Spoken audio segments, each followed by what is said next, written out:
এই ভিডিওটা আমি সিসিটিভি ক্যামেরার যে অ্যাপ রয়েছে সেখান থেকেই কিছুটা অংশ ডাউনলোড করে নিয়েছি। স্কুলে গেলেও মনটা তো বাড়িতেই পড়ে থাকে, যেহেতু বাড়িতে বয়স্ক বাবা আছে আর আমরা সবাই স্কুলে চলে যাই, শুধুমাত্র কাজের মাসি থাকে। আর সেই মাসি হয়তো কাজে ব্যস্ত, আর বাবাও থেকে নেমে পড়েছিল পিসির বাড়ি যাবে জন্য। পিসির বাড়ি থেকে যখন ফিরে আসছে তখন এই ভিডিওটা আমি রেকর্ড করেছি।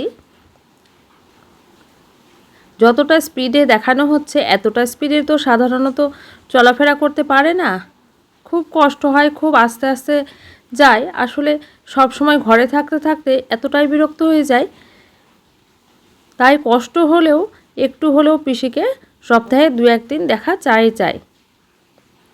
একটু বাইরেটা বেরোলে 10টা মানুষের সাথেও দেখা হয়, সবাই জিজ্ঞাসা করে দেখুন এইবার কিভাবে সিঁড়ি দিয়ে বাবা উঠছে।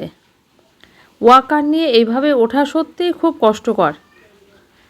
আমরা বাড়িতে থাকলে ওয়াকারটা আমরাই উঠিয়ে দিই বা নামিয়ে দিই, এবার পেপারটাকেও উপরে নিয়ে উঠছে, দেখুন কিভাবে ভাঁজ করে উপরে সিঁড়িতে দিয়ে দিচ্ছে, আর একটু করে উঠছে আর ওয়াকারটাকে টেনে টেনে উপর দিকে তুলছে।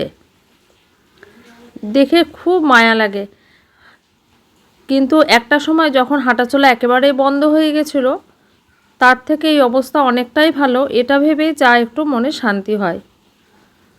জানি না কবে আবার নিজে পায়ে ঠিক মতো হাঁটতে পারবে কিছু সাহায্য ছাড়া।